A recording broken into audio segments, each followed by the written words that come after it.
Good morning, everyone, and welcome back to the Ethan and Jenna Show. I'm your host, Ethan Micheal, and alongside me, Jenna Belk. Jenna, how's it going? Really good. We had a great week last week, didn't we?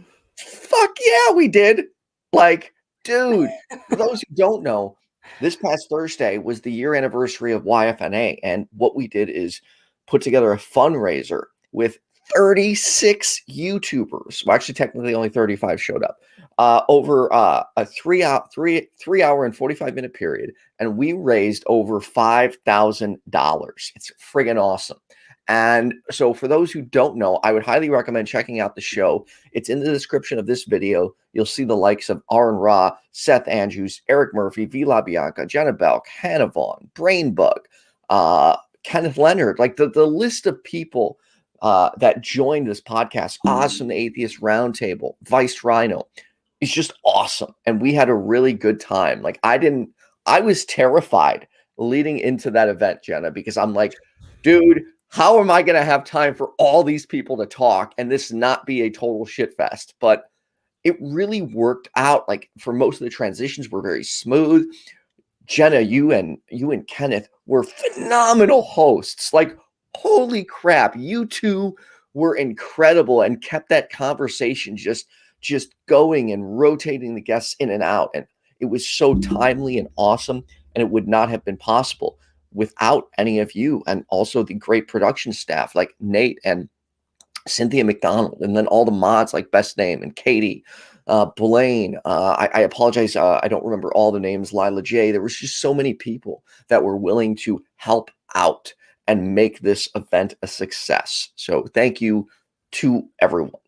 Well, so thank you to everyone, obviously, but Ethan, this obviously would not have happened. One, if you didn't start a YouTube channel, and two, if you didn't decide to celebrate your anniversary by doing this. Because how many atheist YouTubers do that?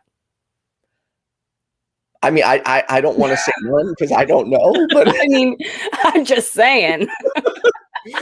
I mean, that's the thing. Like, I am so excited. Like, I had so much fun doing that. Like, the work. I remember that night people messaging me like, okay, you need to get rest now. I'm like, rest? I'm like, dude, this just like reinvigorated all the ideas and things I want to do now. So if you thought that one show was it, no. It's going to get bigger. It's going to get better. And we're going to continue to shed as much light as possible on causes like recovering from religion, and just doing everything we can to help build the community, because that's one of the reasons I do this. My channel isn't just my channel. It's a community network for other people to get their voices out. And if you haven't noticed, that's why I constantly try and bring on as many different guests as possible, because other people's voices need to be heard as well. And that's really important to me. Well, we were lucky enough to actually have Dr. Darrel Ray come back, not only for the fundraiser, but to come back to talk a little bit further about it, since we have this mental health show. Yes. So by the way, if you'd like to donate, the link is in the description. You can donate right now, but otherwise, let's welcome Dr. Darrel Ray to the program. Dr. Ray, how are you? Hey guys, thanks for having me on again. I feel like we're best buds now or something. Darrel and I did a show on circumcision just a few days before the 1 year anniversary, and then we worked together with the year anniversary, and then now we're doing this. So it's been nice getting to work with you and getting to know you, Dr. Ray. Well, good. I enjoy doing this, or I wouldn't do it. I have fun, especially good people like you guys. I mean. Aww. Did you hear that? We're best buds with Dr. Darrel Ray.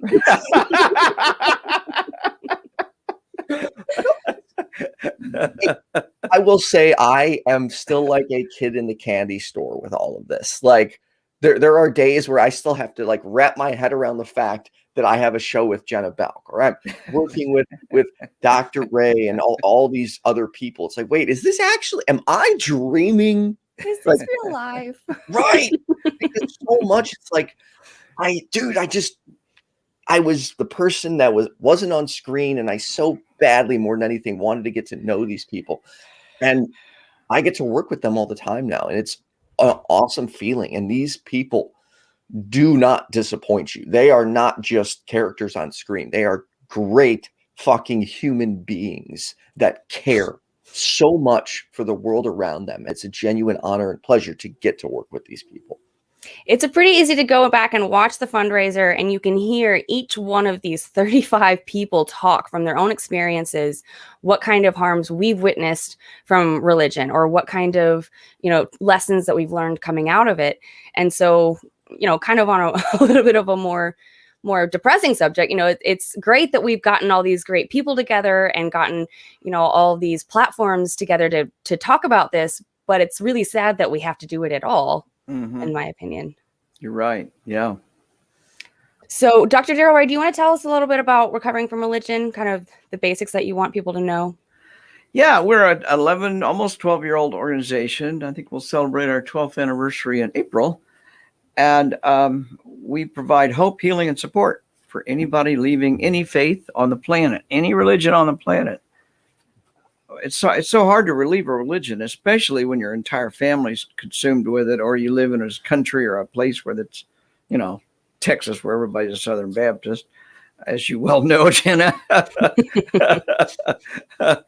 it can be almost any system of indoctrination and dogma or ideology is going to trap people mentally. And once you've left that, we're here to help catch you. We're here to help you find new community, to find new skills, and to just tell your story and get it off your chest. As I was telling you guys literally just before our call this morning, we had a chat from a monk in Romania. He was chatting with us because he wants to leave the monastery, and he's an atheist now, but he has no skills. He has no family. His entire community would disown him if he said, I don't believe this stuff anymore. So that's just one tiny example that we get almost every single day. I won't say almost, I will say every single day. We hear half a dozen tough stories, and we're there to help those people. And that's what Recovering from Religion is all about. And that's why we had the fundraiser, because we're just supported by our donors. We don't have memberships. We don't have any sales of any product or anything like that. We're just here to help people. And we can't help people if we don't have money, because it takes money to do a lot of this stuff.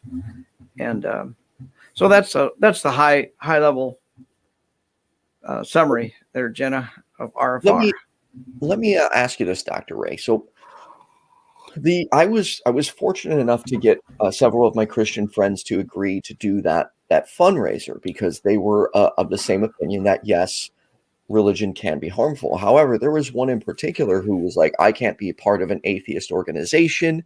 Someone that is advocating against religion. And I've been like, as I've learned more, I've found out that that's not true. Can you confirm that, Dr. Ray, and talk a little bit about that? When people call in, are the volunteers pushing atheism in any capacity? Well, if a volunteer tried to push any worldview on one of our clients, they would be out of our system instantly. We don't tolerate that. We train all of our volunteers very carefully to just ask good questions. Now, those questions can be tough questions sometimes, and I'm not going to deny that.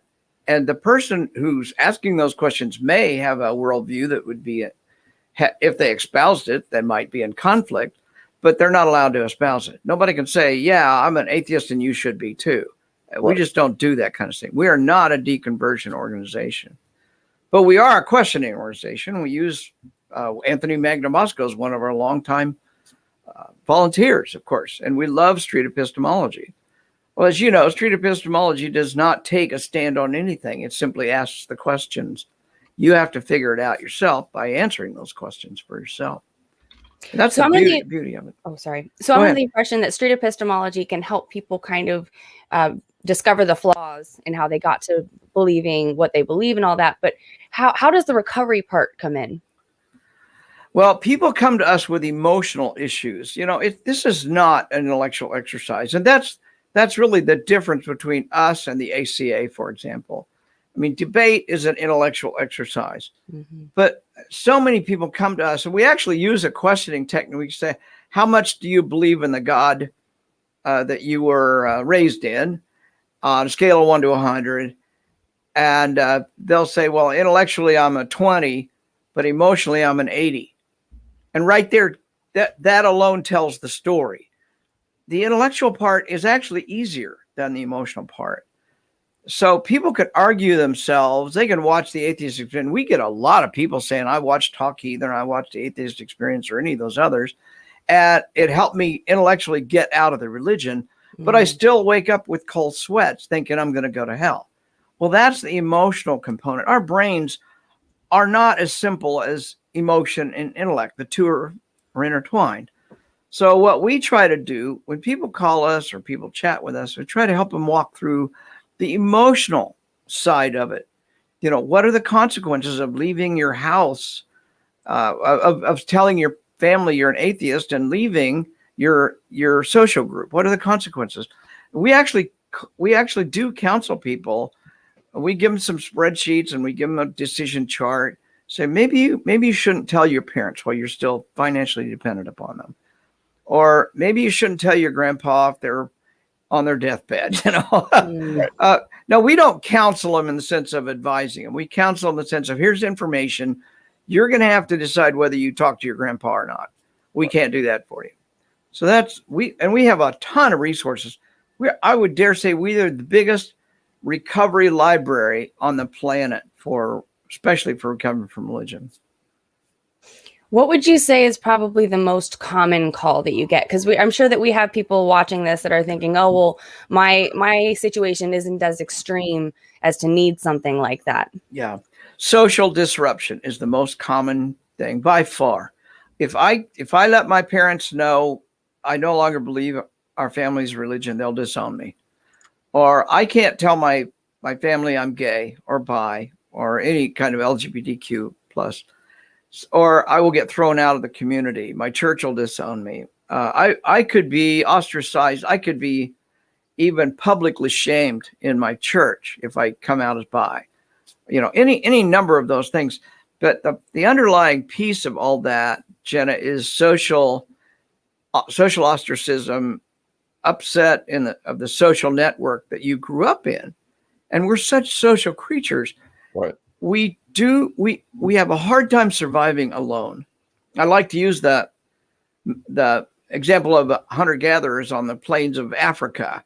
You know, if you're out on the savannas of Africa, you have to have a tribe to survive, because individuals don't survive when there's lions and hyenas around all night long.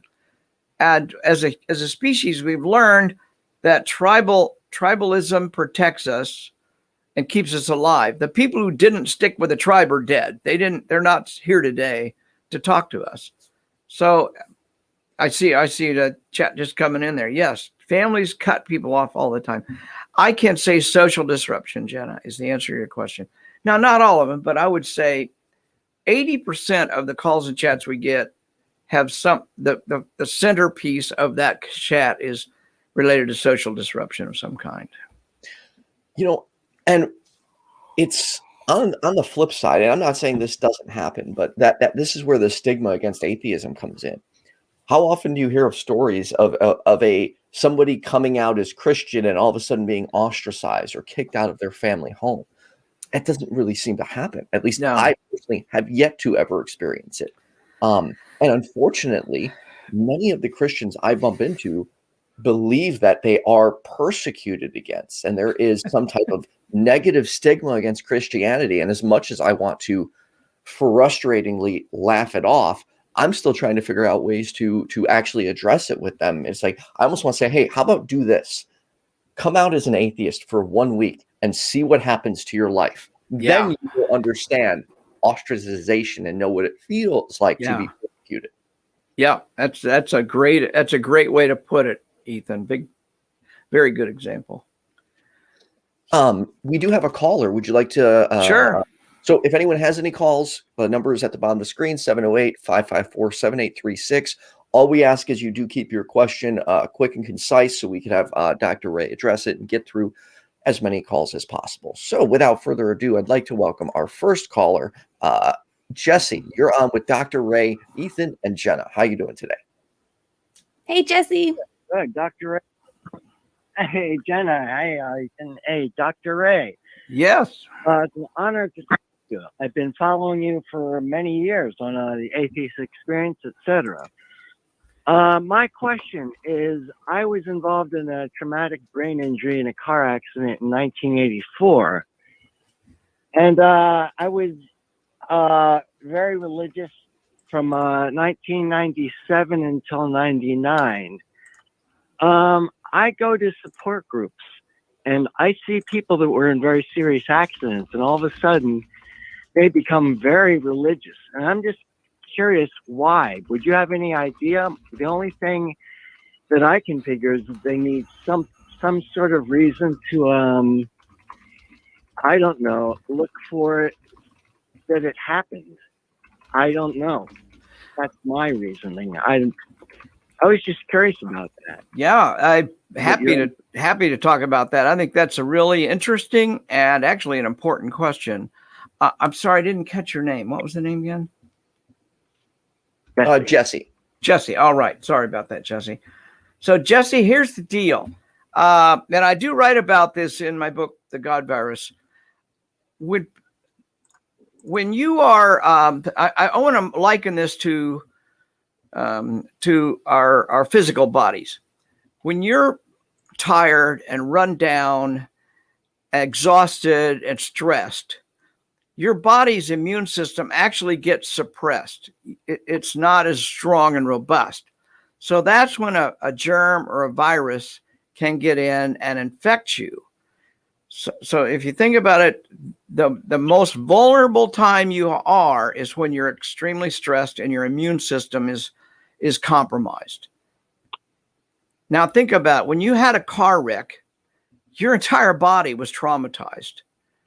When somebody has a traumatic event happen to them, it actually, I call it our rational immune system is compromised.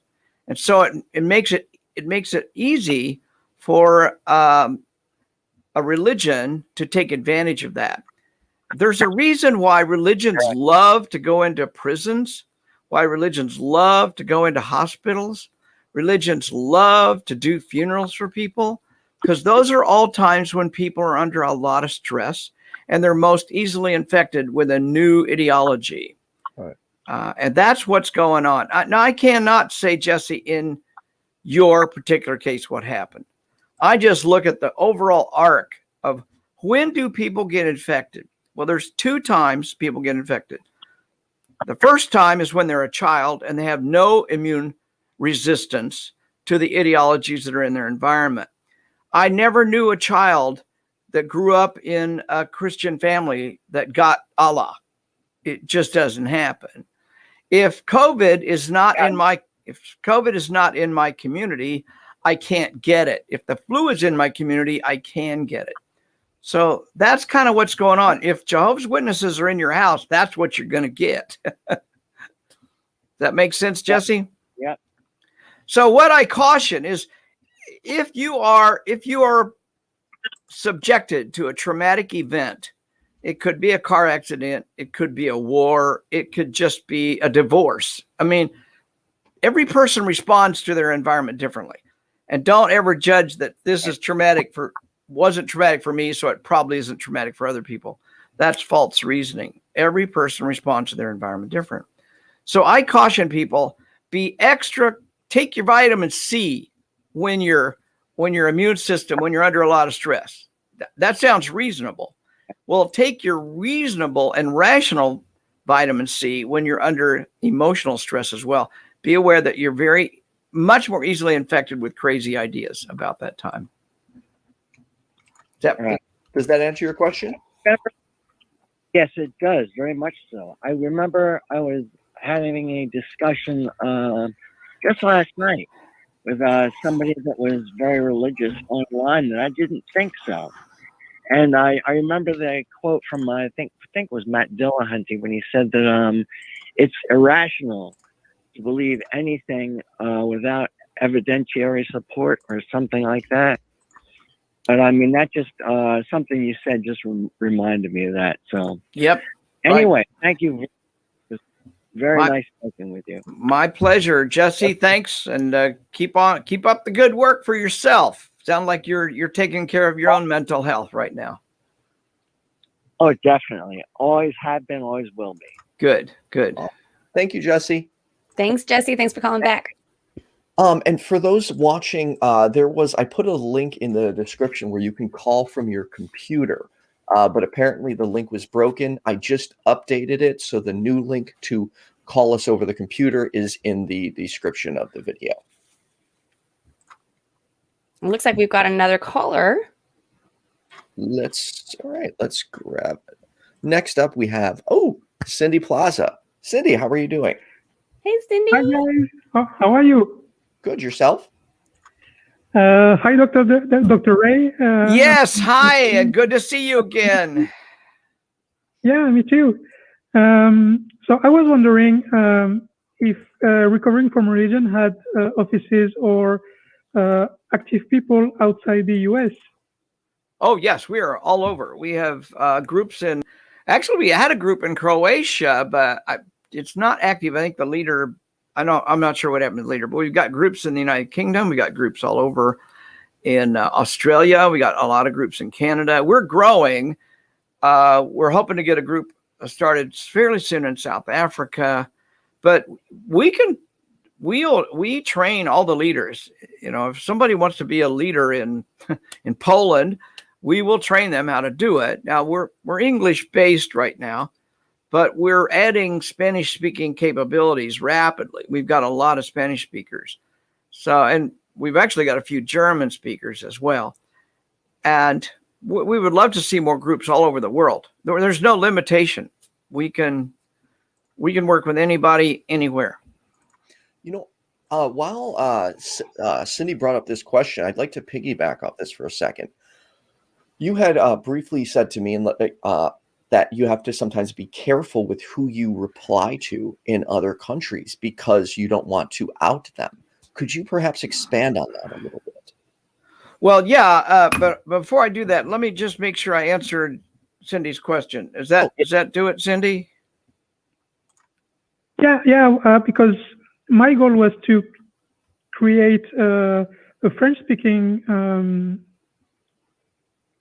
community and link it to, because as you said, most of the community around Recovering from Religion is English-speaking based, and I was wondering if you had any information regarding the need for something like that in French-speaking countries. Oh, absolutely. We actually have two volunteers in France right now.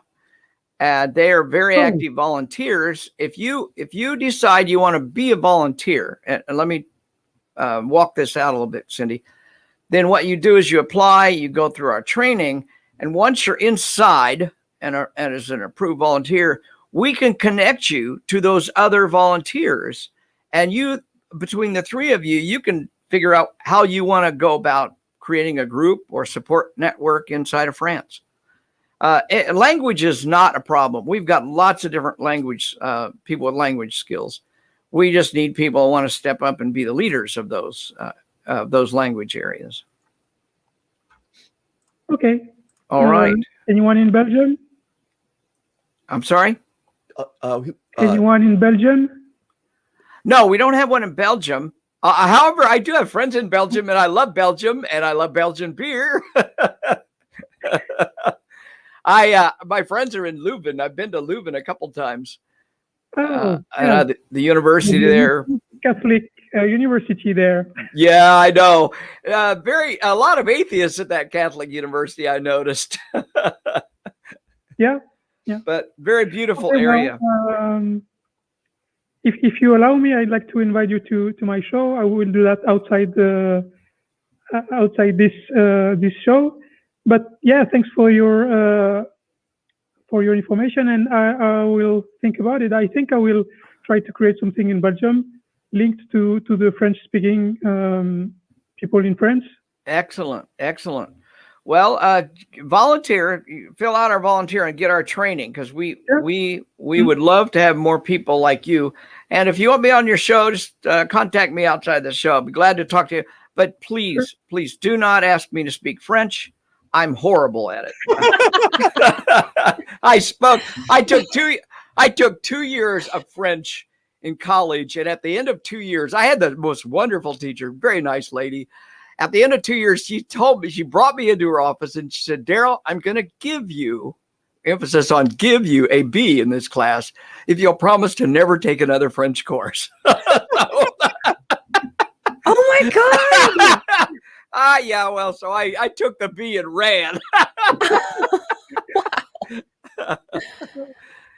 Cindy, thank you for calling in, and I hope you have a good day. Thanks, Ethan. Bye. Bye-bye. Thanks, So Cindy. Ethan, in response to your question, we get chats and calls from countries where it literally can be a death sentence to talk to us. So we have some protocols that we teach all of our agents. I mean, most people think, oh, it just sounds fun to take a call or a chat or something, but this shit is dangerous. And it's dangerous emotionally, but it's also sometimes dangerous physically. And it's dangerous in some ways, both as a volunteer and as a client chatting in for different reasons. But if somebody were to chat in with us, as this happens, I would say several times a month, we will get a Saudi Arabian chat or a chat from Pakistan, we got a chat just the other day from Jordan. And basically, if they talk to us, they could get their head chopped off. So we stop right there. The minute they chat in, we see where they're coming from. We don't know who they are or where they are, except the country. We can see that. And we say, looks like you're chatting from Saudi Arabia.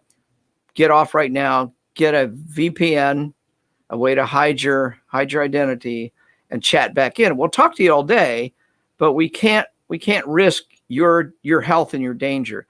Too many people think they're safe on the internet, and that's simply not true.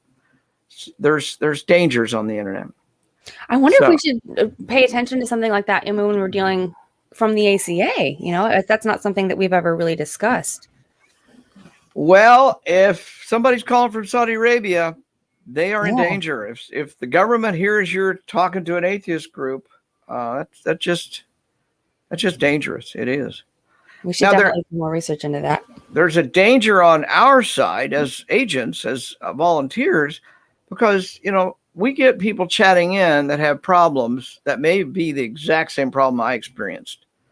I mean, think about it. If you were abused by your minister, your Baptist minister father, and you're a volunteer for RFR, and somebody calls in or chats in and says, I'm being abused by my Baptist minister father at this moment, that could trigger something in you. So we teach people a lot about how to listen, how to respond, and most importantly, how to take care of yourself. Self-care is top priority, even above caring for our clients. Because if you can't take care of yourself, if you don't feel safe as a volunteer, then you're not going to be giving your best or able to help a client. So you and I talked about this the other day, Ethan. Self-care is so important, but it's not just important as a volunteer. That's why we're talking here today. What is your mental health self-care, and how are you doing that for yourself? Yeah. So go ahead. So real quick, we do have a caller. However, it's coming in as anonymous. So I need to mute my mic for a second and step off and test to make sure this is a legitimate call. So I'll be right back. All right. Sure. While you do that, I'm going to ask. So I've heard a lot about people volunteering and volunteering to be basically call receivers, I guess, people who direct people to resources. Are there any, what all kind of volunteer opportunities do people have if they want to help? Well, as I mentioned earlier, there's the chat line, helpline. We call it the helpline. And helpline has both chat and phone call. So you can train to do both of those or only one of those. You don't have to do phone calls. You don't have to do chats. You just do what you feel comfortable with. Excuse me. Excuse me. The second area is our support groups. And we have support groups literally all over the world. That's what I was talking to Cindy about a little bit earlier. And when we don't have COVID, we can meet in public. We'll meet at a library room. We'll meet a back room of a coffee shop or somewhere like that. And you'll have anywhere from 3 to 10 people show up, and they have a trained volunteer facilitator for that meeting, and they help you tell your story, talk to other people. I tell the story frequently about the very first time I had one of those meetings 12 years ago, and I had 11 people show up, and I only knew one of them. And we had everything from a ex-Scientologist to a Mormon to a Baptist to a Catholic, and they're all talking about how religion hurt them. And the beauty of those meetings is after about a half hour of that, everybody's light bulbs start coming on people's heads. You're saying, well, you're a Mormon, ex-Mormon, and it sounds the same problem I had, and I'm an ex-Baptist or an ex-Muslim, because every religion uses the same indoctrination techniques. Everything from fear of hell to self-hate around your sexuality, restrictions around the food you eat. I mean, all sorts of things are very similar. They're just in different flavors. I like to say different religions may have a different mix, but they're all the same in that sense. Some may use a little more salt, some may a little more pepper, but they're all spicing it up to keep you in the fold. So I don't know that we can take this next caller live, only because it does appear that it might be someone more interested in debating. But what I would like to ask, I'd like to try and relay the question to you in the best possible way I can, as I understood it. Okay. Is having faith in Christianity harmful, or can it be harmful? Well, let's just answer the question a little bit different in this sense. Do you want to know the most true things? And so if you do, what is your criteria for determining truth? I have only one life to live, and I want to make sure I live it as close to reality as possible, because usually, not always, but usually when you go off in fantasy land, when you go off and believing things that have no basis, I mean, I can believe the earth is flat, but it's not going to make me a better astronaut. So it kind of depends on what your goals are. I would hope no astronaut believes there's a flat earth here. There's a time and a place for fantasy, and that's why we have fiction. That's why I have novels and science fiction. But if you buy into that, then sooner or later, you're going to hit the brick wall of reality. And I can't say you may be able to go your whole life without hitting the brick wall of reality. If you're in a community, let's say you're in a closed community like the Amish, where nobody leaves and nobody comes, you're isolated for the whole time you're alive, you can avoid reality, at least the reality of the fact that my phone app doesn't work. I mean, there's realities that you don't even know exist if you're an Amish. And I would suggest that anybody that buys into a ideology, and Christianity is just another ideology. There's lots of ideologies. There are a dime a dozen. And within Christianity, there's 37,000 ideologies within that. Every one of them none of them are based on reality. So the question is, do you want to hit the brick wall? And we're talking about mental health here, so I want to help answer the question a little bit differently in that term too, Ethan. When you hit the brick wall, you rarely blame the wall. You almost always you blame the wall. You don't blame yourself. It wasn't my fault I hit the brick wall. It was the damn wall's fault. It was there. Right. That's what you hear from people over and over again. The Christian who is depressed, and they're depressed because they hate their body, they can't express themselves sexually, they can't be who they were. I mean, I even heard something the other day. The Mormons even legislate how the decibel level that you can laugh at, and what underwear you wear, and you know, sin underlies everything about Christianity. It also underlies Islam as well. It underlies Hinduism. So if you have a fundamental belief that you are worthless, you're a worthless piece of shit in the eyes of this deity of yours, who loves you so much he'll send you to hell forever, That is not good mental health. That's not going to foster. Sooner or later, you're going to hit the wall, and you're going to blame the wall rather than look at yourself and say, my ideology is flawed. Christian ideology is leading me down a path that's hurting my own mental health, that's making me depressed, that makes me ostracize other people, makes me not act lovingly to people I disagree with. I mean, on and on. That's Darrel's sermon for the day. Sunday morning, I can do that, right?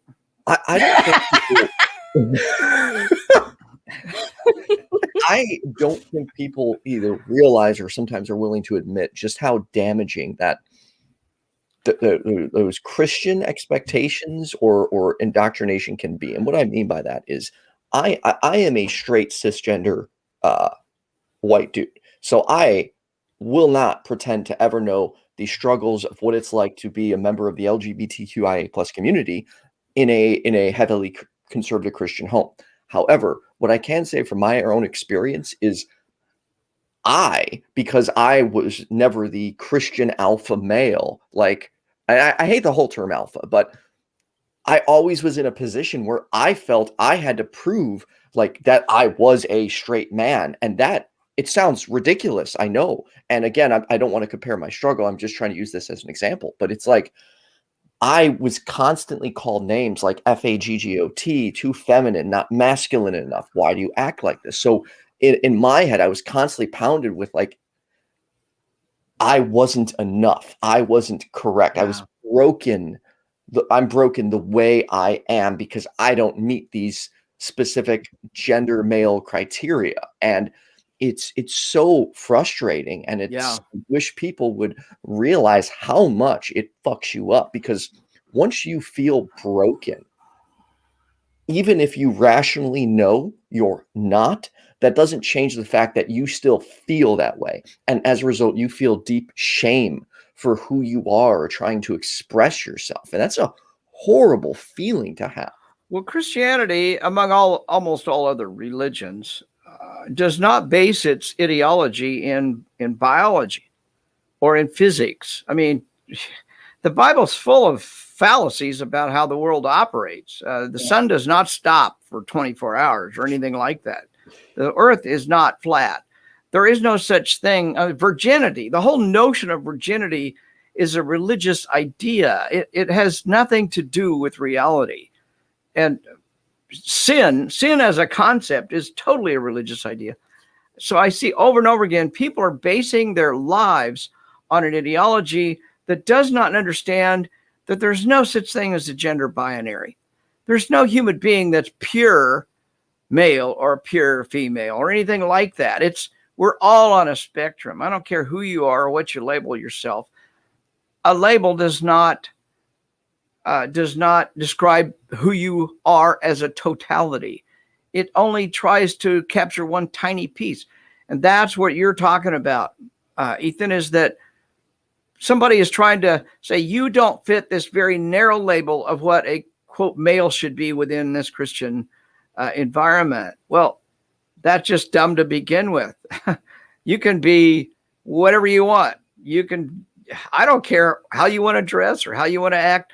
Right. It's your choice, and it's not hurting anybody else. You're not condemning anybody. You're not chopping their head off. You're not depriving them of liberties by wearing a dress, for example, or deciding you want to paint your fingernails or anything else. I mean, those are mild. Just be who you are. But Christianity just can't get that. They can't wrap their head around that. Christianity cannot let people be who they are. You have to fit some kind of mold in order to be a part of their community. And I would guarantee that's true of the person calling in, if not him, their community that they're involved with. And not only that, go ahead, please respond. I just want to say, Antangelo, I hope that answered your question. The reason I'm not directly bringing you on is because I know you do like to debate, and this show is not about debating.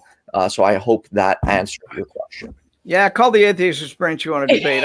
I don't debate. Yeah. Okay. Hey, well, Jenna, what are you going to say?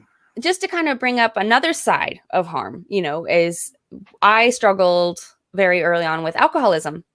And also that I was under the impression that there wasn't a solution other than pray about it, you know?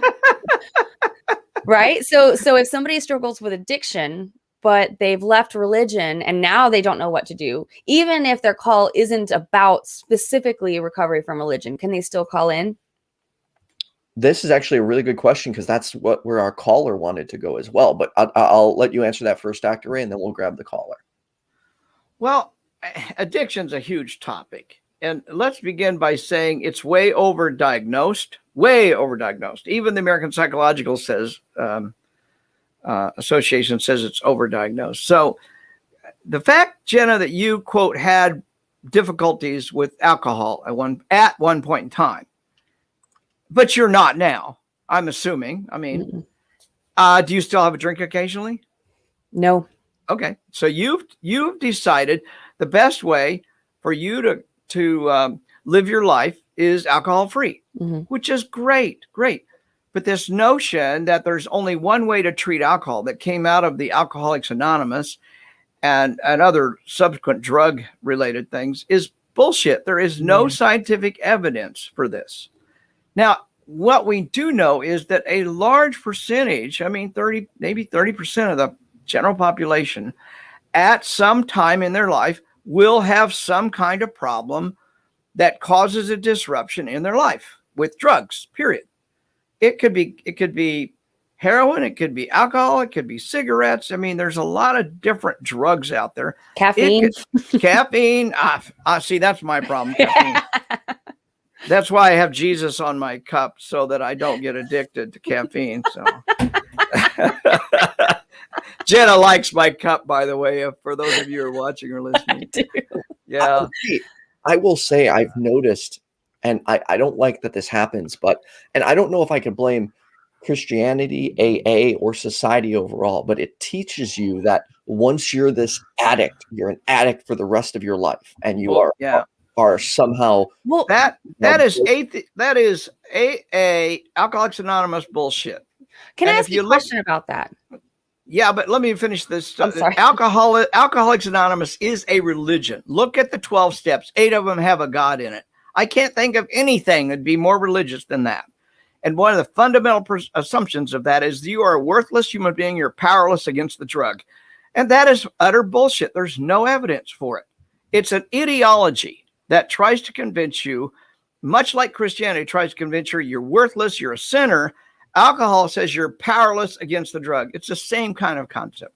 Go ahead, Jenna. Well, so the reason that I hesitate to be against that in general is because before I went to AA, I was under the impression that, well, since I was in my lower 20s, I was like, there's no way I'm an alcoholic. I'm just a young kid having fun, right?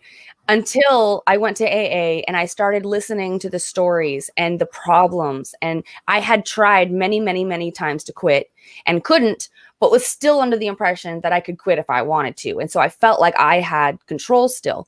And it took AA taking away that control, teaching me that I didn't actually have control and that I might actually need help to get me to sobriety.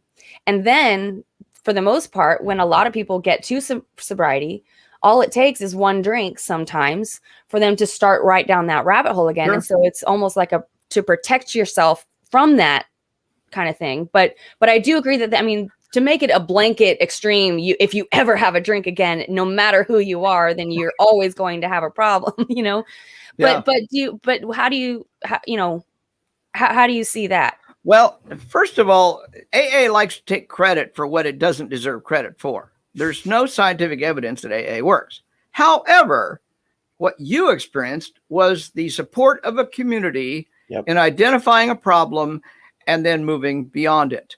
I don't think the higher power had anything to do with you getting rid of, I don't think any of that happened. Right. So what is a much better approach, because it's like, let's help you get over your alcoholic difficulties by taking you to Azerbaijan and back, when we could just walk down the street 3 blocks and deal with it. AA is an ideology that wants you to buy into a whole lot of crazy ideas. Remember, it was In 1938, when AA started, they knew nothing about genetics. They knew nothing about propensities for at how your body processes alcohol.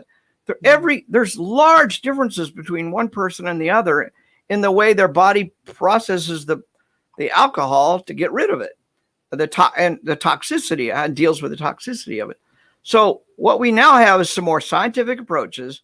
There's several organizations, Secular Sobriety being one of them, and they use cognitive behavioral methodologies to help you identify the problem, identify what kind of a problem it is for you. Instead of calling alcoholism a blanket issue for everybody, we try to be more nuanced about it and make some rational decisions.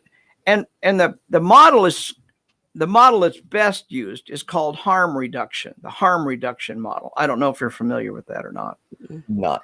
Well, instead of just saying all alcohol is bad, it may be bad for you, Jenna. It may be that your body simply can't deal with the toxicity, which is fine. Go for it. Person sitting next to you may simply need harm reduction. They need to get some skills to be able to recognize, here's when I get into trouble. Don't go there. And find some coping mechanisms for that time and that place. The rest of the week, they're okay. You know, they can take a drink Monday night, but they're not going to get on a bender. Right. However, don't do it Saturday night because you will get on a bender. Right. Now, I'm being rather flippant about it, and it's more nuanced, it's more difficult than that. But cognitive behavioral therapy, among other things, can really help with those kinds of things. And these are resources that RFR can provide. We can point you in that direction. Yeah. We don't provide the specific therapies or any of that sort of stuff. Yeah. But no, we can get you hooked up with a Secular Sobriety. And a lot of those meetings are virtual now. And some people are reporting to us that they're as good virtually as they were in face to face.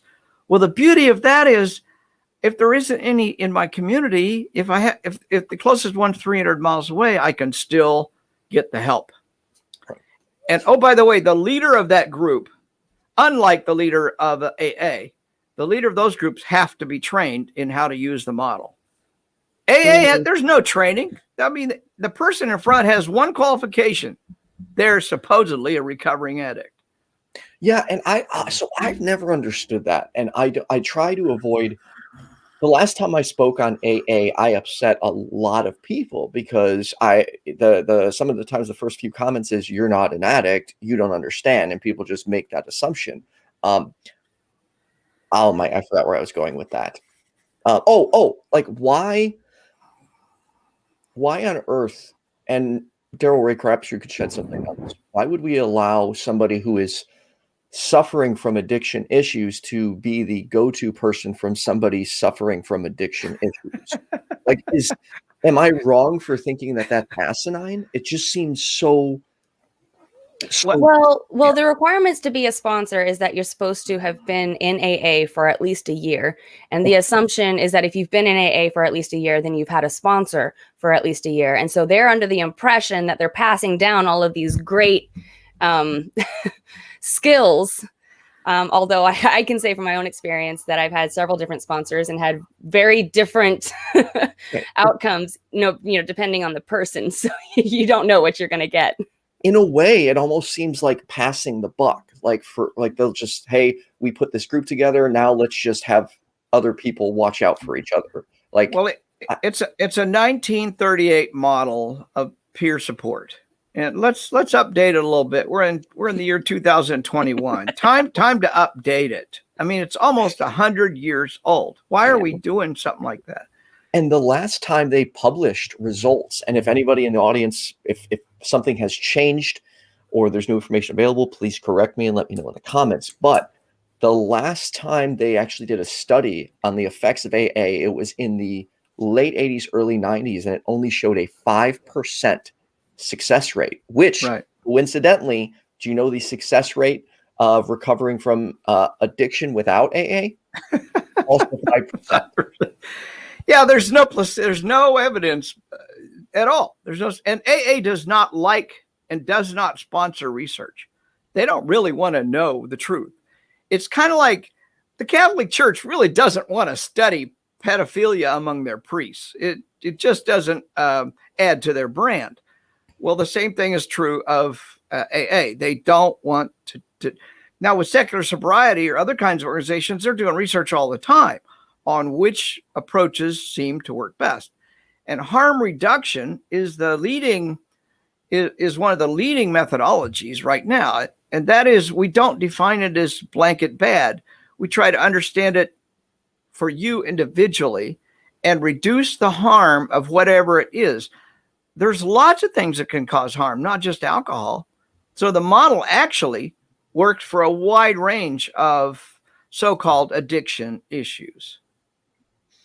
While we're on this topic, that's the next caller, I believe, had a question specifically within this arena. So, Allison, you are on with Ethan, Jenna, and Darrel. How are you? Hello. Hi. Hi, Allison. Hi. Oh my God, I'm fangirling so much right now. Darrel, hi, Ethan, hi, Jenna.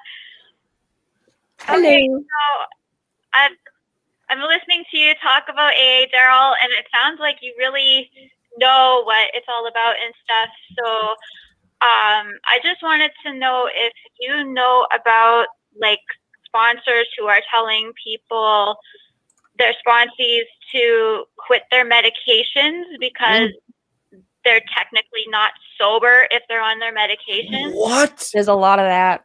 Yes. Yeah. There's a lot of crazy shit comes out of AA that nobody talks about. There's an entire documentary that I was made aware of about a year ago on sex abuse within AA, how sponsors sidle up to young women in AA and try to seduce them and try to, take advantage of them. It's a whole documentary on that kind of behavior within AA. But yes, I've heard this more than one time, Allison, giving medical advice, sponsors who have, that's all they are, has just been out a while of their so-called addiction, telling other people to go off your meds for depression or go off your meds for bipolar or go off your meds for whatever mental illness or mental condition you've got. That is just irresponsible and even dangerous because it can lead to other things like suicide. It can lead to a lot of other bad outcomes. So, okay. I actually would like to, real quick, Allison, I have this habit of derailing conversations at times because my brain goes everywhere, so I apologize. But the other day, Jenna and I had talked about my paranoia over I shouldn't say paranoia, how I hesitate and I'm very careful with who I sleep with because of power dynamics and things like that. That is another thing. If someone has reached out to me for help, and after I help them, they express interest in me, I'm like, I shut down. Like, I don't want, because now there could be in their mind, they're viewing me as this person who saved them. And that would be taking advantage of them physically or sexually. So to me, once you help somebody in that capacity, you need to be real careful and you should not be willing to engage with them physically. At least, I don't know. What do you do in that scenario, Darrel? Well, as a psychologist, I'm sorry. I want to go back to Allison before I move on. Make sure we've addressed her issue. Allison, does that answer it, or do you have more concerns there? Oh, I have so many concerns about AA, Darrel. We could talk for hours. Well, that makes two of us. Yeah. I knew someone who was on benzodiazepines. She was on clozapine, and her sponsor told her to quit, and she did, and she ended up having a grand mal seizure, and she was in the hospital for 2 months. I think she was in a coma and everything. And it's like, it's so distressing. Yeah. And like, AA is what court pushes. People, AA as like, a 1938 model. Yeah, and it's like, it needs to be stopped. Like, it just, like, I mean, I'm seeing more secular programs popping up everywhere, which is awesome, but really the exposure of how toxic AA is needs to get out there as much as possible. Like, I mean, I spent 2 years in AA and my self-esteem was absolutely decimated by it, right? And I had like 5 or 6 sponsors who all, in their own way, gave me sets of trauma to like, I could just talk for hours, but So real quick to like, just kind I just want so much exposure. So I'm like, we do have a so bit of someone limited coming- time, Alice. And do you have any other questions for Dr. Ray? So people who have been suggested to go to AA, can we direct them to you instead, like Recovering from Religion, and then you can? Yes, yeah, direct them to us, because Recovering from Alcoholics Anonymous is the thing. And we will direct them to Secular Sobriety or any of the other. I think there are 3 national organizations now that use cognitive behavioral methodologies or other things related to science, and we will help them find those things. So yeah, send them to us, please. We can help them. Okay. Thank you, Allison. Thank you, Maybe I'll Allison. too, because I'm recovering from AA. I think that's a good way to put it. Thank you. Thank you for your question. Thanks so much for taking my question. You're welcome. You guys. Ethan, every time I talk about Alcoholics Anonymous, people go ballistic, but it's an ideology that does not allow for being questioned. It's not unlike the Catholic Church. It's not unlike your Baptist church. Right. And you can't question an ideology. There's something going on there. People will defend it vigorously, and just even asking questions like can be upsetting to people. And I've seen some secular people swear by AA, and I get may work for some, but I personally don't think it's the best method available for getting people the support and help they need. Right. I actually swore by it when I was brand new to the atheist community. I was like, no, I will swear by AA. And that was because it got me sober. It's not what kept me sober. And in fact, I would say that rehab definitely had a hand in that. But yeah, so I just want to add. Well, let's clarify one thing. I'm going to challenge that just a little bit there, Jenna. You got you sober. Somewhere you found tools and you got you sober. AA does not get anybody sober. Well, I mean, the only reason I'm pushing back on that is because I got a DWI when I was 21, and the court made me go to like DWI classes where basically they sat us down and they were like, you are an alcoholic and this is what you need to do now. And I was like, whatever, And then it was a couple years later when I got a PI, a public intoxication charge, that I was required, since I couldn't pay the fine, to do AA and community service. And it was that going to AA with this really skeptical attitude about AA. Yeah. And then finally being exposed to the different stories and finally having the realization that I could be an alcoholic rather than being told that I was an alcoholic. So while it was what helped me make that discovery, and I am grateful, there are definitely better ways to be doing that. If you had been sent to a secular sobriety, would the outcome have been the same? In fact, I may not have had to go and spend money and time in rehab. Exactly. Right.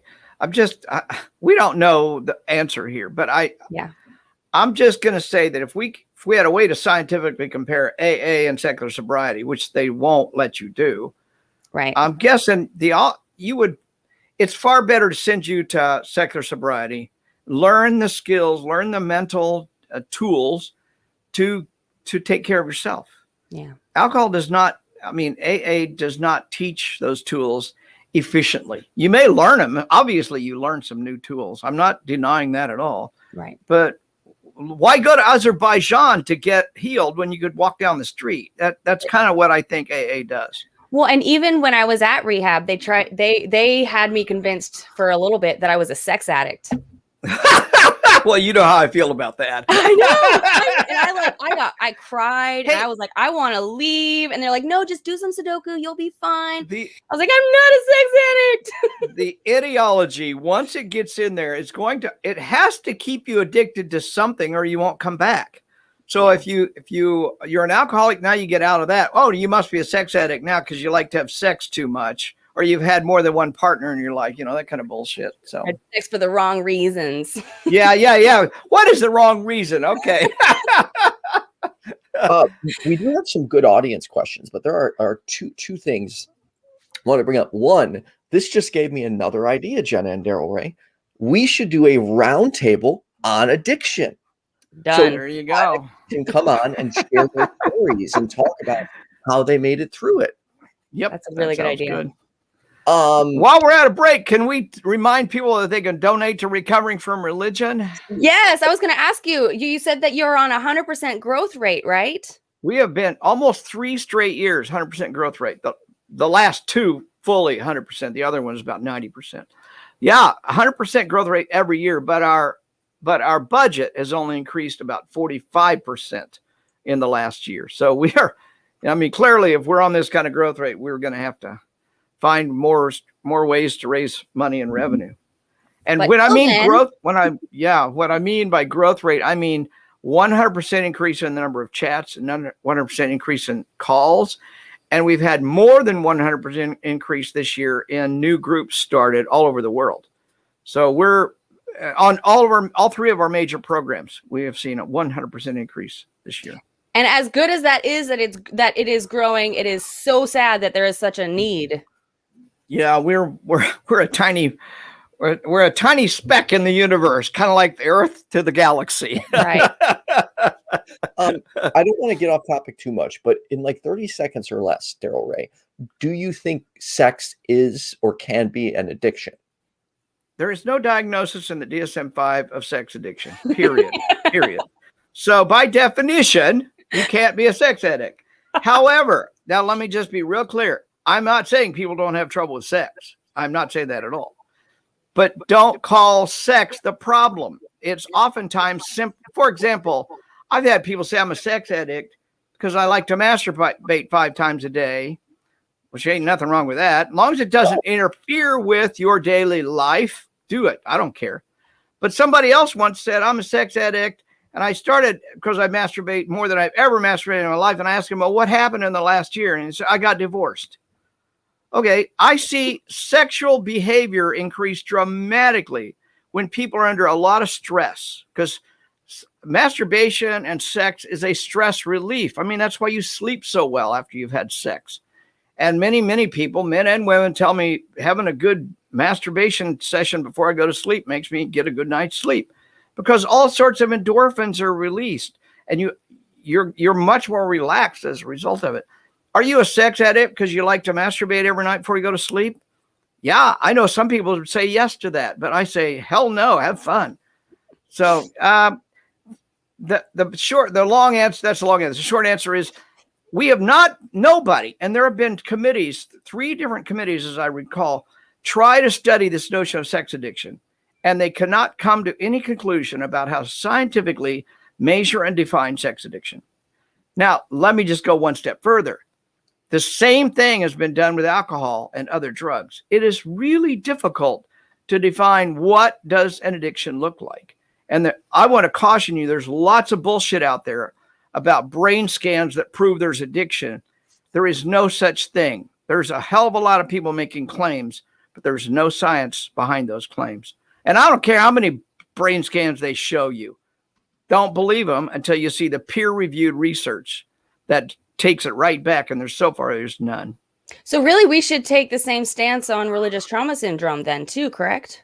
Yep.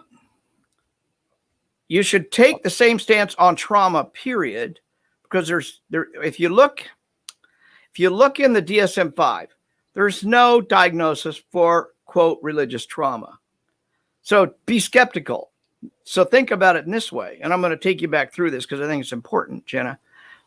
Is there such thing as trauma? What we know about trauma is it is a change in the brain. This is something you can do. You can do an MRI and see a change in the brain. You can see a change in the adrenal gland. You can change in the cortisol levels. There are measurable consequences to trauma, and we know that. And we know it comes from war. We know it comes from a bomb going off by my house in Syria. We know it comes from spousal abuse, domestic abuse, childhood. And so there's no doubt in most people's minds that trauma is a real thing. Trauma actually has physical consequences. Now, the real issue is, where did the trauma come from? Did it come from watching your buddies get killed by an IUD in Iran? Or did it come from watching your brother get the shit beat out of him by your Baptist minister father? Either one of those could have traumatic events, traumatic consequences. So when we say religious trauma, all we're saying is there is trauma here. We can prove it by the symptoms. What is the root of that trauma? Well, it looks like it came from religion. That's why there's no need for a diagnosis of religious trauma syndrome. We're just saying religious trauma syndrome simply is a guess about where the trauma came from based upon the life, the history of the person we're dealing with. Thank you so much for that clarification. I needed that. Yeah. And I don't give a shit whether it ever gets diagnosed or not. All we need are the symptoms in the DSM-5 for trauma. And once we see those symptoms, then we just say, well, where did it come from? It came from being a soldier. It came from being in an abusive situation as a child, or spousal abuse as an adult, or whatever, wherever it came from. And oh, by the way, a Jehovah's Witness husband who abuses his wife is causing religious trauma. He's causing trauma, and it's based upon the ideology of the religion. Okay, thank you. I would real quick like to get to these two questions. One is, how can the average person help somebody who doesn't struggle? I didn't get the last part of that. Like, how can the average person, somebody who doesn't struggle with the trauma or addiction, be supportive and help other people? Volunteer for Recovering from Religion. And donate. Thank you, Jenna. It's a really easy way to be the we're gonna hire Jenna. You're fired. You're fired, Ethan. I'm an ex-waitress. I've had practice. Being supportive and validating their story is good. I do want to. It's a fine line, Ethan, to walk as a layperson, helping your brother, or your sister, your neighbor, your best friend. You also don't want to become an enabler for that behavior. And honesty is not brutal honesty, but honesty. Don't let people excuse their behavior if it's causing them problems. If it causes a problem, it is a problem. So if you're taking, this could be anything. It could be smoking too much pot. People get all defensive about pot and say, well, it doesn't do any harm. Well, no, I see people that their lives are being disrupted by the amount of pot they're using. They're not able to function at the level that they themselves want to function at. So it really isn't whether you're using too much pot or too much alcohol. Does it cause problems in your life? Does it mean you're not living the life you want to live? And getting arrested, getting a DUI, having to go and deal with the court system, I doubt if any of that is something you'd ask for. It's not like a joyride. Well, I don't think you'd like to invite the cops into your life. No. There's a great question from Kaitlyn. Oh, wait, that's not the one. Crap, hang on. Here we go. What would you say is the difference between dependence and addiction? That's a good question, because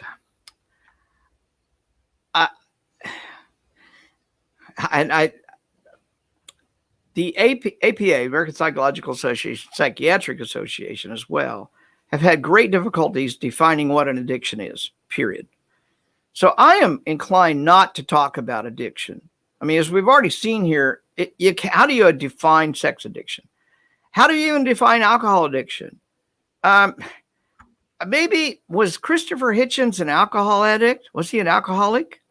I don't know, but he seemed to drink a hell of a lot of alcohol till the day he died. I know if I drank that much, I'd have died 20 years sooner, probably. I'm not an advocate of drinking that much Johnny Walker Black or whatever it was that he drank. I know that each person's body processes differently. However, that's addiction. So I'm not real interested in the notion of addiction. It's not interesting to me because it can't be defined. Dependence is another thing. Let's say that you are depressed and you get some medications that help you deal with your depression. I could say that you are dependent, at least for now, you are dependent upon that medication to maintain to be less depressed. Now, so that is dependency. I am dependent upon this coffee to wake me up in the morning. It's I am free to admit that, and I freely admit that if I don't have my coffee, I'm kind of a grouchy old, you don't want to talk to me for an hour or two. So dependence is not necessarily a bad thing. I'm dependent upon my vitamins to keep me healthy. Maybe there's lots of things you can be dependent upon, but they're not addictions. There's a lot of difference between. Well, there's a lot of difference. Number one, you can't define the addiction, and number two, we're all dependent on something, probably some component. So I would say, but you can. Sorry, I would say that I am dependent on medical marijuana. But to expand on that, I don't mean I can't function without smoking marijuana. I just know that I took marijuana and CBD, which I believe alleviated my seizures and allowed me to get off all of the medication. So therefore, I use medical marijuana and CBD only. Now, do I know what will happen if I stop taking it? No. Have I gone days without it, even a week? Absolutely. But I don't know that I want to try testing it and end up going back and regressing to having seizures again. So yes, I am technically dependent, but not addicted to marijuana. Perfect. I love it. That's exactly the way to look at it. You can be physically dependent on alcohol, though. Oh yeah, right. Yeah. You can be physically dependent on marijuana too. Well, wait, hang on. Let me say this carefully. From my understanding, you cannot get physically dependent in the sense that it causes withdrawals. However, you can get, I guess it's mentally dependent. That's the word I'm looking for, where you require it to like just be calm and you can't function without it. Right. Yeah. When you go through some kind of withdrawal, no matter what the drug, whether it's alcohol or something else, there's a clear issue there because you can't function without that support. Right. And there's nothing wrong with having taking something for your depression. It's just if you're self-medicating, let's say I'm depressed and I decide to self-medicate with alcohol, it's probably not a good choice. It's not going to help your depression in the long run. In fact, it'll probably make it worse. It probably will. Yeah. Make you feel good in the short run, but worse in the long run. So we have a really good caller, though, Ethan. Yeah, that's what I was about to get to. So next, Helen, what questions did you have for Dr. Ray? You're on with Dr. Ray, Jenna, and Ethan. Hi. Hi, Ethan. Hey, Helen. Hi, Jenna. Hi, Dr. Ray. Hi. I was just calling because I knew the show was happening today, and I wanted to pop in because I'm Dr. Ray and Ethan both know me as a volunteer. And Helen, I thought that was you when I heard your voice. Okay, that's the Helen I know. Okay, good. Thanks for calling in. Absolutely. I was calling. I was going to talk about like being a volunteer, but I also wanted to piggyback on the addiction conversation you guys were having. Because when my brother suffered from addiction, and I ended up going to Al-Anon for a couple meetings to try to find support and stuff like that. And the whole God aspect of it really kind of like turned me off of it, because I wanted to get, like, I was looking for support for other people that had family members and friends that had addiction problems, but it turned into almost like a sermon about, like, you know, we had to follow the same things the addicts were following, you know, that, you know, you had to give it over to God, and, you know, and you needed to, so like, it almost makes you dependent on God as well, even that you on the other side don't have an addiction problem. You're just trying to deal with the trauma and emotions and the daily life of dealing with someone that has a destructive dependency on drugs or alcohol. Yeah. Well, think It's about just that the alcoholic is your addiction. That's what they stress. Yeah, right. Kind of was the attitude. Yeah, that's right, Jenna. Yeah. I will say this. I think that is a great illustration of what Karl Marx said. Religion is the opiate of the people. And if you think about it, what they're trying to tell you is you need more of the opiate of addiction, of religion, to help your relative get over their addiction. In other words, we want to infect you more. You're a prime candidate to come into our religion. It's a great recruiting tool. And the whole notion of adding other things onto it's just AA's just taken advantage of so many people. Well, in Al-Anon, you can be any kind of relation to the alcoholic. You can be a parent, you can be a sibling, a friend, a spouse, a child. You can be anyone that's affected by the alcohol. Yeah, right. And you can get infected when you're there. By the way. Helen, tell us about your experience as a volunteer. I hope we can educate some people about what it's like from that end. Oh yeah, absolutely. I think for me, the past few months of volunteering have been overwhelmingly positive. I've met some just on the RFR side. I met some wonderful, caring, beautiful people that are very dedicated and devoted, and just really wonderful people. I think the most satisfaction I kind of get out of helping people is that like the stories that they tell us and what they're going through, they're just really looking for someone not to be judgmental on them, because usually the reason why they're reaching out to us because they may not have someone to talk about all these feelings that they're having, these doubts and this questioning and all this sort of thing.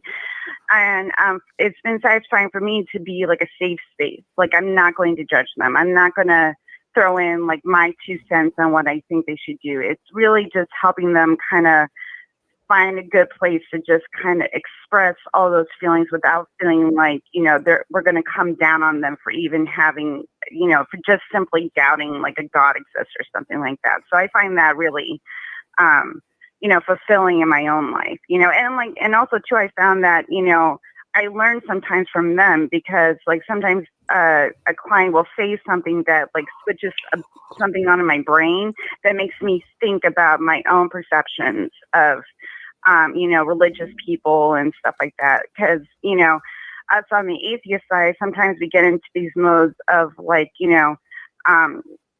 when we're discounting religion, sometimes we forget about the people behind it a little bit sometimes. And that it always brings me back to that humanity of like, oh, this is a real person that is struggling with some really deep stuff. And, right. I'm not going to get mad at the religion anymore. I'm mad at the condition of the religion, but I'm not going to get mad at the person, Right. They're just and that's been one of the things that's really helped even me be more empathetic and more caring. Helen helped on the fundraiser as well. Thank you for all you're doing there, Helen. Thank you. Yeah. You're welcome. I mean, it is really easy to get kind of flippant about the harm sometimes, just because it's just so prevalent that, there are some funny memes, and sometimes we take kind of a dark sense of humor on the topic. And so, yeah, that's a really good point. Yeah, and it's cathartic too, because we've been victims of religion and religious thinking and got ourselves out of it, and we can look back on that and go, "Whoa, that was kind of fucked up," and we have to laugh at it because it just is cathartic. It gets it out, Right. Yeah. That was it. I just wanted to call in and say hi. Thanks, Helen. Thank you. Give my love. Bye. Appreciate it. Have a safe one. All right, bye-bye. You too. Well, By the way, you can donate. I just put the link is in the description. I also just put it in the chat. You can donate as little as $5. The fundraiser is still open. We're at about almost $5,800.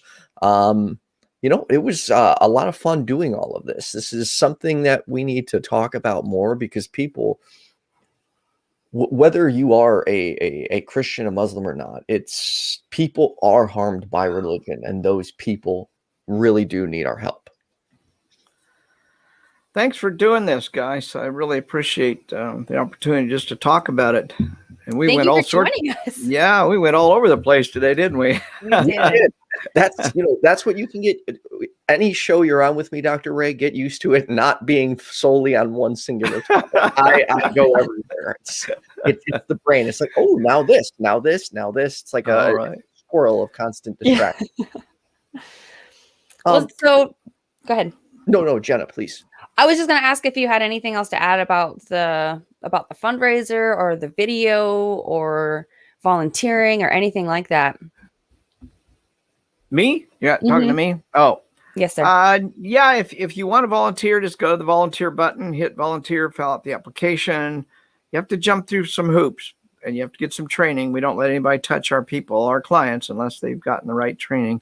But once you're involved in our, as you heard Helen say, you're going to meet some of the most amazing, caring people, and they're from all over the planet. We have volunteers taking chats from France. We have volunteers taking chats from Australia and New Zealand. So we don't really care where you are on the planet. And we're expanding a lot more into the Spanish-speaking world. We may actually this year be adding an entire component for South America and that sort of stuff.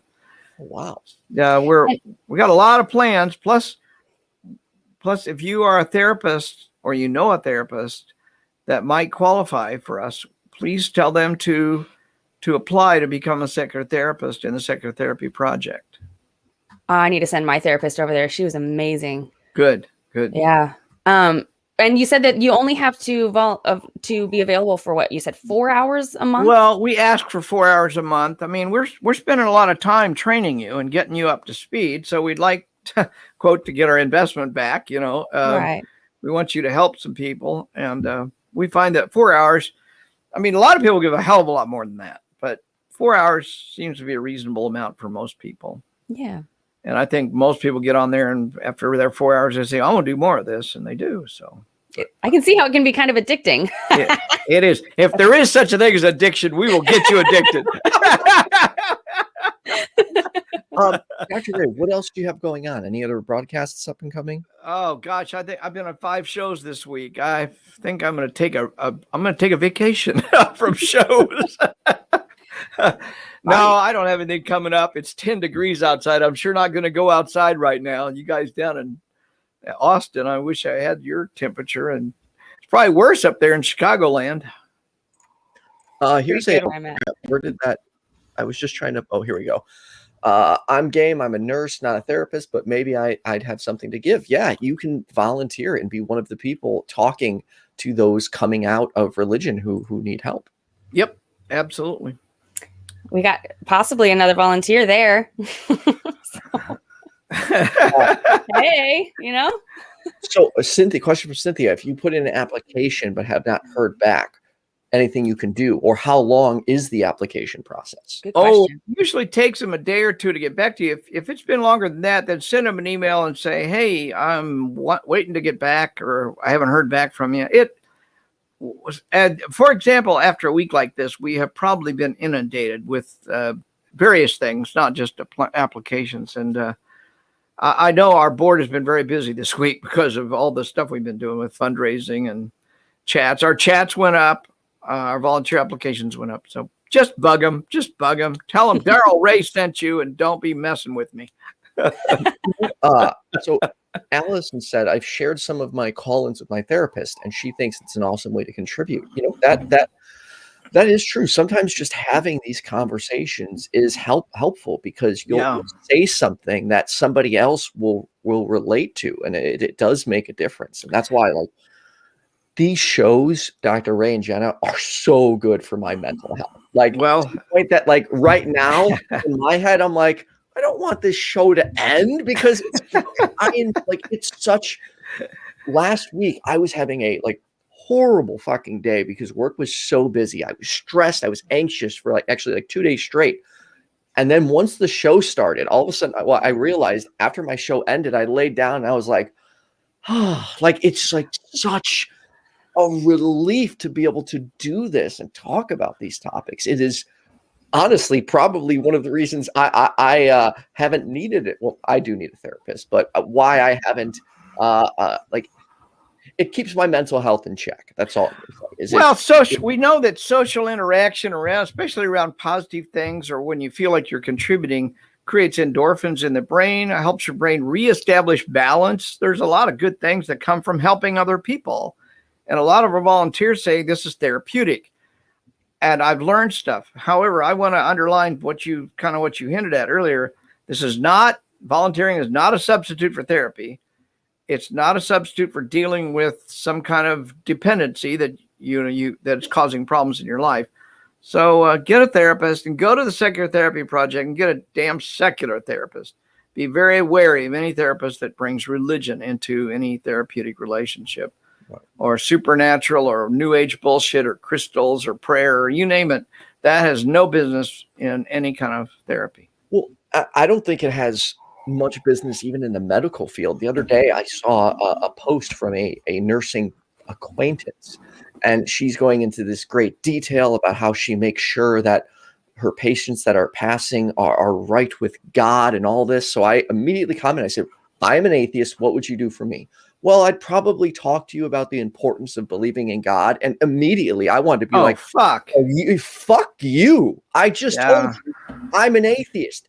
Get your God out of my deathbed. Like, I want nothing to do with that. Like, and that's frustrating. Like, people continually thinking it's okay to insert their beliefs over your life. It is incredibly frustrating. Yeah. And the worst part, or the part that frustrates me the most, is they'll do this. And then when you stop them in their tracks, they believe they're being persecuted against. It's like, no, I just don't want your bullshit in my life. Sorry, I went off on a tangent. Oh, I just reading one. Somebody says they're a Mormon and they don't like us calling them Mormons. The book they read is called the Book of Mormon, and they were known as Mormons for 100 years. Interesting thing. I just want to say this before I have to go here because I got a life to live. The Church of Latter-day Saints and all that sort of stuff. It was called Mormon for a century.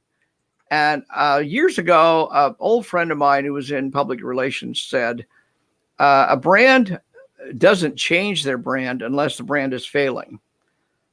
That was his observation. Recently, the Mormon Church decided they wanted to change their brand and tell people to stop calling them Mormon. And why are they wanting to change their brand? Because the brand is failing. Right. It's a failed brand. People are leaving the Mormon Church in droves. People are leaving the Jehovah's Witness in droves. And they don't want to admit it, but I'm going to keep calling them Mormons. I don't care what they want. I don't care what they want me to call them. That's the name of the book they worship from, Mormon, the Book of Mormon. So you can't very well change your brand when the whole brand is based on a book called that brand. Yeah. Anyway, it's been good talking to you guys. Thank you so much. Jenna, real quick before we end the show, what do you have going on this week? I've got The Perspective on your friendly neighborhood atheist channel Tuesday night with Kenneth. I think I'm actually going to take a break this week from Genesis, where I'm meditating for 15 minutes each weekday morning, just because I'm moving and unpacking and I don't know what my mornings are going to look like this week. But it'll officially be back on next week. And then I've got Carrot Noises on Friday, where I'm painting and chatting at 3:30 Central for 2 hours. And I also have my Atheist Stasis video that I release every Wednesday at 4 p.m. Central, day prior for my patrons who donate on Patreon. But that's where I basically am trying to share the new things that I'm learning as a new atheist. So if you're interested. Sweet. And I will say this, if you want to know more about the whole sex addiction thing, go see my book. Or if you want to know why we get infected with religion, see The God Virus.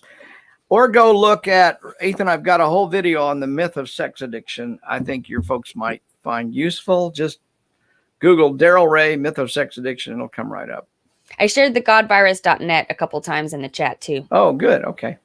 Thank you. And then real quick, GA. Yeah. The only thing I'm organized with is YouTube content. Anything else in my life, not organized. But when it comes to my YouTube channel, I am friggin' like honed in on everything as much as possible. But anyway, so Tuesday, yes, Jenna Belk will be on The Perspective with Kenneth Leonard. That's on my other channel, youtube.com/YFNAtheist. This Thursday, Hannah Vaughn and I will have a special guest on the pickup line, Arden of Eden, and we'll be talking about the sex work industry. And then that's at 9 p.m. Anyways, everyone, thanks for tuning in. Dr. Ray, thank you for taking the time out to speak with us. Remember, you can donate. I just put the link in the chat again. It's also in the description of the video. Hey, maybe we can reach $6,000. So I'd love it. I'd love it. If you need further help, go to recoveringfromreligion.org. Sorry, Darrell, you're going to say something? I was going to sign off and say, be sure and watch my Chiefs win the Super Bowl today. It's just a really important thing. And if you're cheering for the wrong team, I don't even want to hear you. Thanks, y'all. Thank you, everyone. Bye-bye. Good night.